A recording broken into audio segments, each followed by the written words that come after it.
This is the remarkable story of Yamato, the largest and most powerful battleship ever built.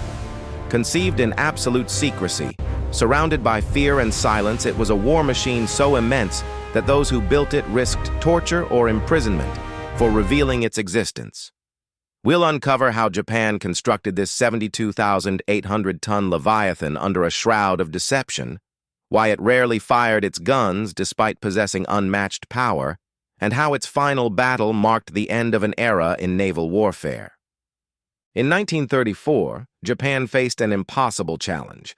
The United States was producing warships faster and larger than Japan could ever hope to match, so Japanese strategists took a daring path. Rather than match numbers, they would build one unstoppable ship, a single vessel capable of defeating an entire fleet. But such a plan demanded secrecy beyond imagination. At Kure Naval Arsenal, every worker took a blood oath never to speak about the project, not even to family.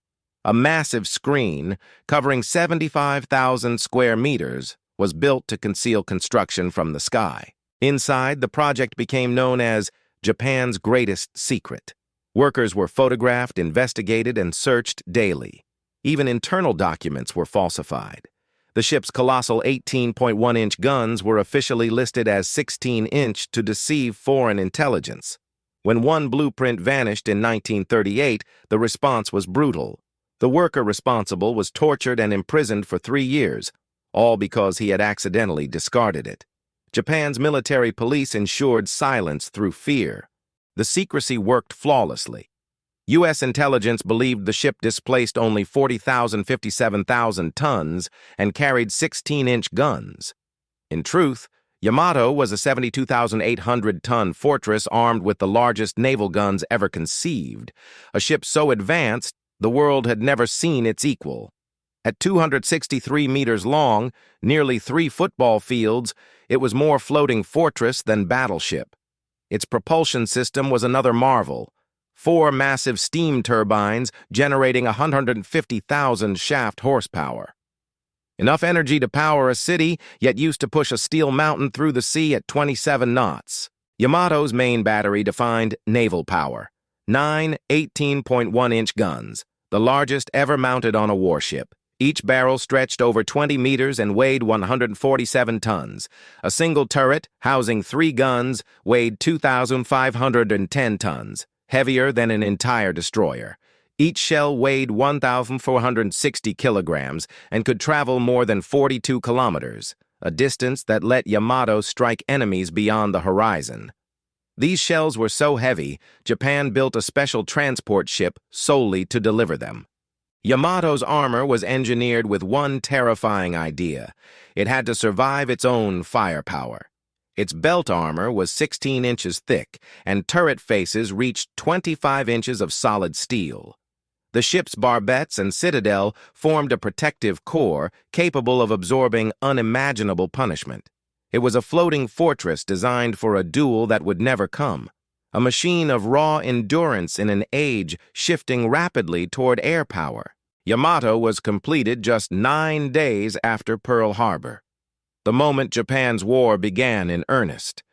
She was meant to dominate the Pacific. But reality intervened. At 27 knots, she was too slow to escort fast carrier groups, which now ruled the seas. As Japan's carriers struck and fought, the most powerful battleship in the world remained idle. A silent observer in a war it had been built to win. In June 1942, Yamato finally took command of the combined fleet. She served as Admiral Yamamoto's flagship during the Battle of Midway, one of history's most decisive naval engagements.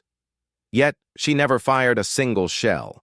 The entire battle unfolded far beyond her range, decided in the skies by carrier aircraft. The age of the battleship was already dying, and Yamato, once the symbol of Japan's naval might, had become a relic before she ever fought. October 1944. For years, Yamato had waited for a moment worthy of her power.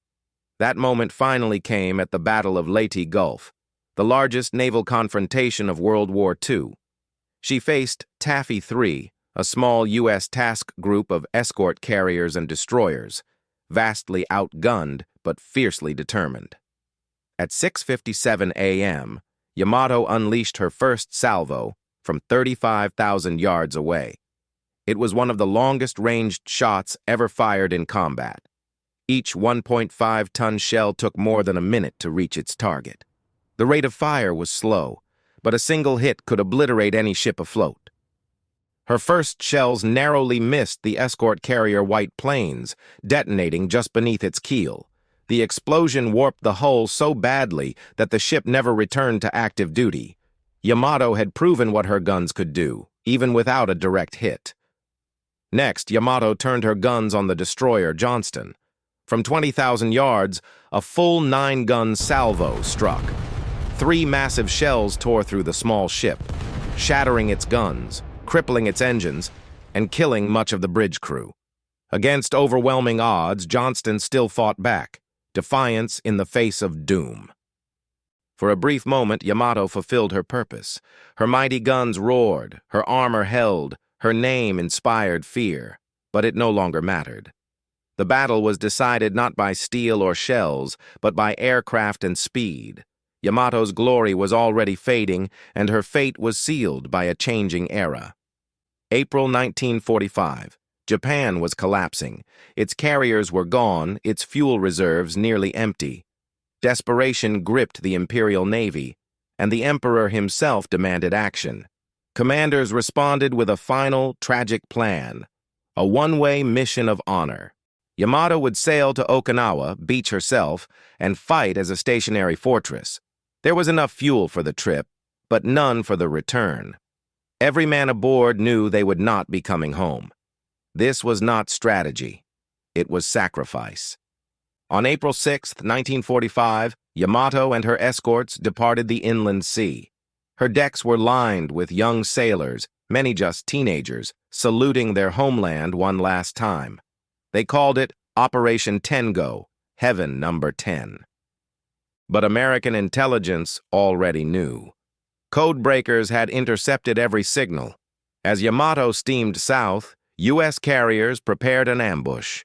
Admiral Spruance considered sending battleships to meet her, but aircraft would strike first. April 7, 1945, 12:30 p.m. Over 280 American planes appeared on radar. Yamato's anti-aircraft guns blazed into the sky, filling it with fire and black smoke. At 12:41, the first bombs struck. At 12:45, a torpedo found its mark. The end had begun. Wave after wave of bombers and torpedo planes struck from every direction. The air filled with the roar of engines and the thunder of explosions. Yamato's crew fought back with bravery, but there were too many. Torpedoes tore open her hull. As explosions ripped through the ship, Yamato began to list dangerously to port. The crew counter-flooded compartments trying to balance her, but the flooding only worsened. She was dying slowly, surrounded by fire, smoke, and chaos. By 2 p.m., Yamato was leaning 15 degrees.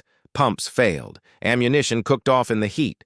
The captain gave the order, abandon ship. But Admiral Ito and Captain Aruga refused. They would go down with their ship, symbols of a dying empire. At 2:20 p.m., Yamato rolled past 120 degrees and capsized. Seconds later, her forward magazine detonated in a blinding white flash. The explosion was so immense it shattered windows 200 kilometers away.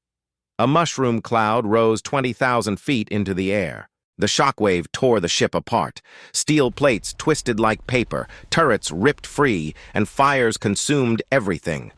Of the 3,132 men aboard, only 276 survived.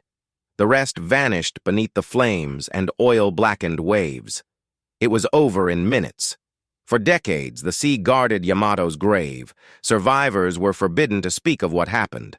To Japan, the ship became both a tragedy and a warning, a symbol of pride, sacrifice, and futility. The world moved on. Yamato slept. In 1985, a Japanese salvage team found the wreck 200 miles southwest of Kyushu. Using underwater cameras, they discovered the ship had split in two. The bow, 560 feet long, the stern 264 feet. Even in ruin, Yamato's scale was breathtaking. The remains told the story of unimaginable violence. The deck was peeled open, armor scattered across the seabed, yet amid the wreckage lay reminders of humanity. Shoes, helmets, and teacups frozen in time. The sea had become a tomb. Yamato's story wasn't just about size or power, it was about change. Japan built the ultimate battleship, but America built the future, aircraft carriers that ruled the oceans. The age of the battleship ended that day. Yamato became a legend, a monument to engineering brilliance and tragic hubris. It proved that even the strongest armor cannot protect against the tide of innovation. Her fall marked the birth of modern naval warfare. If you want to learn more about the world maritime history and strategic disasters that shaped World War II, subscribe and join us for the next video. Which legendary ship should we explore next? Let us know in the comments, and thank you for watching.